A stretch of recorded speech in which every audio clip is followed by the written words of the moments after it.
ইসরায়েলের ব্যস্ততম বিমানবন্দরে হাইপারসনিক মিসাইল হামলা। ইয়েমেনের সামরিক বাহিনী জানিয়েছে তাদের এই আঘাত ছিল ইসরায়েলের গাজায় চলমান আগ্রাসনের প্রতিশোধ। ইরানের সরকারি সংবাদ সংস্থা IRN-এর বরাতে জানা গেছে, রবিবার ৬ জুলাই ইয়েমেনি সশস্ত্র বাহিনীর মুখপত্র ব্রিগেডিয়ার জেনারেল ইয়াহিয়া সারি এক বিবৃতিতে জানান, তারা ইসরায়েলের বেন গুরিয়ন আন্তর্জাতিক বিমানবন্দর লক্ষ্য করে একটি হাইপারসনিক ব্যালিস্টিক ক্ষেপণাস্ত্র নিক্ষেপ করেছে।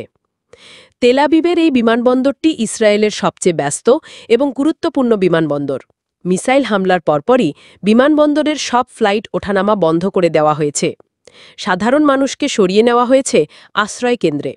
ব্রিগেডিয়ার সারি বলেন, আমাদের এই অভিযানে সম্পূর্ণ সফলতা এসেছে। ইসরায়েল যতদিন গাজায় আগ্রাসন চালাবে ততদিন ইয়েমেন তার জবাব দিতে থাকবে। তিনি আরও হুঁশিয়ারি দিয়ে জানান, ইয়েমেনি সেনারা ভবিষ্যতে যে কোনো পরিস্থিতির জন্য সম্পূর্ণ প্রস্তুত।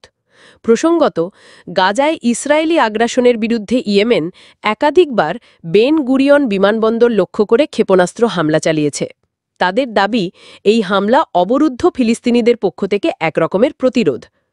বর্তমানে এই হামলার পর পুরো ইসরায়েল জুড়ে নিরাপত্তা জোরদার করা হয়েছে। এদিকে আন্তর্জাতিক মহলে এই ঘটনায় ব্যাপক প্রতিক্রিয়া দেখা দিয়েছে। ইসরায়েল ফিলিস্তিন উত্তেজনার এই পরিস্থিতি কোন দিকে গড়ায় তা সময়ই বলে দেবে। আমরা নজর রাখছি সর্বশেষ আপডেটের দিকে। আপনারা সাথে থাকুন।